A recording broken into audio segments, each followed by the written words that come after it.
ಕನ್ನಡಿಗರೇ ನಮಸ್ಕಾರ. ಕಳೆದ ವರ್ಷ ಈ ಬೆಟ್ಟ ಗುಡ್ಡ ಎಲ್ಲ ಕುಸಿದು ಲ್ಯಾಂಡ್ ಸ್ಲೈಡ್ ಆಗಿ ನೂರಾರು ಜನ ಪ್ರಾಣವನ್ನು ಕಳ್ಕೊಂಡಿದ್ರು. ಒಂದು ಲಾರಿ ಕಳೆದೋಗಿ ಅದನ್ನು ಹುಡುಕಾಟ ಮಾಡೋದಕ್ಕೆ ತಿಂಗಳಾನುಗಟ್ಟಲೆನೇ ತೆಗೆದುಕೊಂಡಿದ್ರು. ಪಶ್ಚಿಮ ಘಟ್ಟಗಳಲ್ಲಿ ಲ್ಯಾಂಡ್ ಸ್ಲೈಡ್ ಆಗೋದಕ್ಕೆ ಪ್ರಮುಖವಾದ ಕಾರಣ ಅಭಿವೃದ್ಧಿ ಯೋಜನೆಗಳು. ಎತ್ತಿನ ಹೊಳೆ ಯೋಜನೆ, ರಸ್ತೆ ಅಗಲೀಕರಣ, ಹೀಗೆ ನೂರಾರು ಯೋಜನೆಗಳನ್ನು ತರ್ತಾ ಇರ್ತಾರೆ. ಈ ವರ್ಷ ಕೂಡ ಈ ಭ್ರಷ್ಟ ಸರ್ಕಾರ ಒಂದು ಯೋಜನೆಯನ್ನು ತೆಗೆದುಕೊಂಡು ಬಂದಿದೆ. ಶರಾವತಿ ಪಂಪ್ಡ್ ಸ್ಟೋರೇಜ್ ಯೋಜನೆ ಅಂತ ಹೇಳಿ.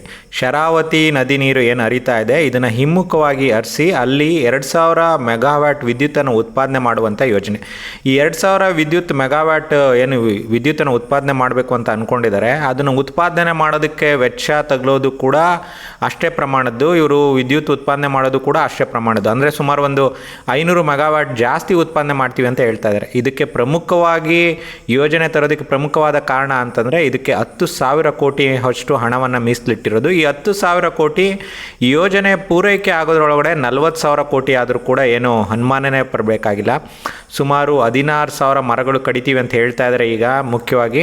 ಆದರೆ 16,000 ಇರೋದು 56,000 ಲಕ್ಷಾನುಗಟ್ಟಲೆ ಮರವನ್ನು ಇವರು ಕಡಿದು ಬಿಸಾಕ್ತಾರೆ ಮತ್ತು ರಸ್ತೆಗಳನ್ನ ಮಾಡ್ತಾರೆ.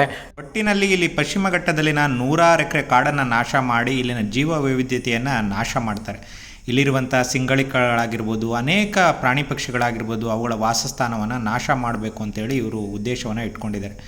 ಈ 10,000 ಕೋಟಿನ 40,000 ಕೋಟಿ ಮಾಡ್ಕೊಳ್ಳೋದು, ಇದರಲ್ಲಿ ಕಮಿಷನ್ ದಂಧೆಯನ್ನು ಮಾಡ್ಕೊಳ್ಳೋದು, ಪೈಪ್ ಲಾಬಿ, ಕಾಂಕ್ರೀಟ್ ಲಾಬಿ, ಇಲ್ಲಿನ ಗುತ್ತಿಗೆದಾರರು ಮತ್ತು ಈ ಸರ್ಕಾರಕ್ಕೆ ಕಮಿಷನ್ ಹೋಗೋದು, ಈ ದೊಡ್ಡ ದೊಡ್ಡ ಯೋಜನೆಗಳನ್ನ ಪ್ರಮುಖವಾಗಿ ಮಾಡೋದೇ ಈ ಥರ ಭ್ರಷ್ಟಾಚಾರ, ಲಂಚವನ್ನು ತೆಗೆದುಕೊಳ್ಳೋದಕ್ಕೆ ಮಾತ್ರನೇ. ಈಗಾಗಲೇ ಕರ್ನಾಟಕದಲ್ಲಿ ಪಾವಗಡದಲ್ಲಿ ಸೌರ ವಿದ್ಯುತ್ತನ್ನು ಉತ್ಪಾದನೆ ಮಾಡ್ತಾ ಇದ್ದಾರೆ. ಆ ಸೌರ ವಿದ್ಯುತ್ತನ್ನು ನಮ್ಮದೇ ಕರ್ನಾಟಕಕ್ಕೆ ಬಳಕೆ ಮಾಡ್ಕೋಬೋದು, ಆದರೆ ಇವರು ಅದನ್ನು ಬಳಕೆ ಮಾಡ್ಕೊಳ್ತಾ ಇಲ್ಲ. ಬೇರೆ ರಾಜ್ಯಗಳಿಗೆ ಅದನ್ನು ಮಾರಾಟ ಮಾಡ್ತಾ ಇದ್ದಾರೆ. ಈಗಾಗಲೇ ವಿಂಡಿಂದ ಗಾಳಿಯಿಂದ ವಿದ್ಯುತ್ತನ್ನು ಉತ್ಪಾದನೆ ಮಾಡ್ತಿದ್ದಾರೆ. ಚಿತ್ರದುರ್ಗ, ಹಾವೇರಿ ಮುಂತಾದ ಕಡೆಯಲ್ಲಿ ಅದನ್ನು ಕೂಡ ನಮ್ಮ ಕರ್ನಾಟಕಕ್ಕೆ ಬಳಕೆ ಮಾಡ್ಕೋಬೋದು. ಇವರು ಅದನ್ನು ಮಾಡ್ತಾ ಇಲ್ಲ, ಬೇರೆ ರಾಜ್ಯಗಳಿಗೆ ಮಾರ್ತಾ ಇದ್ದಾರೆ. ಇವರು ಬೇರೆ ರಾಜ್ಯಗಳಿಗೆ ಮಾರೋದಕ್ಕೆ ವಿದ್ಯುತ್ತನ್ನು ಉಪಯೋಗಿಸ್ಕೊಂಡು ನಮ್ಮ ರಾಜ್ಯದಲ್ಲಿರುವಂಥ ಪ್ರಕೃತಿಯನ್ನು ಬಳಸ್ಕೊಂಡು ಪ್ರಕೃತಿಯನ್ನು ನಾಶ ಮಾಡಿ ಈ ಥರದೊಂದು ಏನಂತ ಹೇಳ್ಬೋದು, ಒಂದು ಕೆಟ್ಟ ಯೋಜನೆಯನ್ನು ಜಾರಿ ಮಾಡಿ ಕಾಡನ್ನು ನಾಶ ಮಾಡಿ ವಿದ್ಯುತ್ತನ್ನು ಉತ್ಪಾದನೆ ಮಾಡಿ ಇದನ್ನು ಕೂಡ ಯಾರಿಗೆ ಮಾರ್ತಾರೆ ಅಂತ ಹೇಳೋದಕ್ಕೆ ಸಾಧ್ಯ ಆಗಲ್ಲ. ಪ್ರಮುಖವಾಗಿ ಇದೊಂದು ದೊಡ್ಡ ಲಾಬಿ. ಇಂಥ ಲಾಬಿಗಳನ್ನು ನಾವು ಪ್ರಶ್ನೆ ಮಾಡೋದನ್ನು ನಾವು ಮೊದಲು ರೂಢಿ ಮಾಡ್ಕೋಬೇಕು. ಈ ಪಶ್ಚಿಮ ಘಟ್ಟಗಳನ್ನು ಸಂರಕ್ಷಣೆ ಮಾಡೋದು, ಶರಾವತಿನ ಸಂರಕ್ಷಣೆ ಮಾಡೋದಕ್ಕೆ ನಿನ್ನೆ ಗೇರ್ಸೊಪ್ಪದಲ್ಲಿ ಒಂದು ಅದ್ಭುತವಾದ ಅಲ್ಲಿನ ಜನರು ಏನು ಸಭೆಯನ್ನು ಸೇರಿ ಇದನ್ನು ವಿರೋಧಿಸಿದ್ದಾರೆ. ಮತ್ತು ಸಾರ್ವಜನಿಕ ಅಹವಾಲು ಸಭೆ ಇತ್ತು, ಅಲ್ಲಿ ಸರ್ಕಾರಕ್ಕೆ ಚೀಮಾರಿ ಕೂಡ ಹಾಕಿದ್ದಾರೆ. ಈ ಥರದ ಕೆಲಸಗಳನ್ನು ನೀವು ಯಾವಾಗಲೂ ಕೂಡ ಮಾಡ್ತಾ ಇರಬೇಕು. ಹಾಗಾಗಿ ಈ ಮೊದಲನೇದಾಗಿ ಕರ್ನಾಟಕ ಸರ್ಕಾರಕ್ಕೆ ಏನು ಭ್ರಷ್ಟ ಸರ್ಕಾರ ಇದೆ, ಇಂಥ ಯೋಜನೆಗಳನ್ನ ಮೊದಲು ಇವರು ಕೈ ಬಿಡಬೇಕು. ಪ್ರಕೃತಿಯನ್ನು ಉಳಿಸುವಂಥ ಬೆಳೆಸುವಂಥ ಕೆಲಸವನ್ನು ಮಾಡಬೇಕು.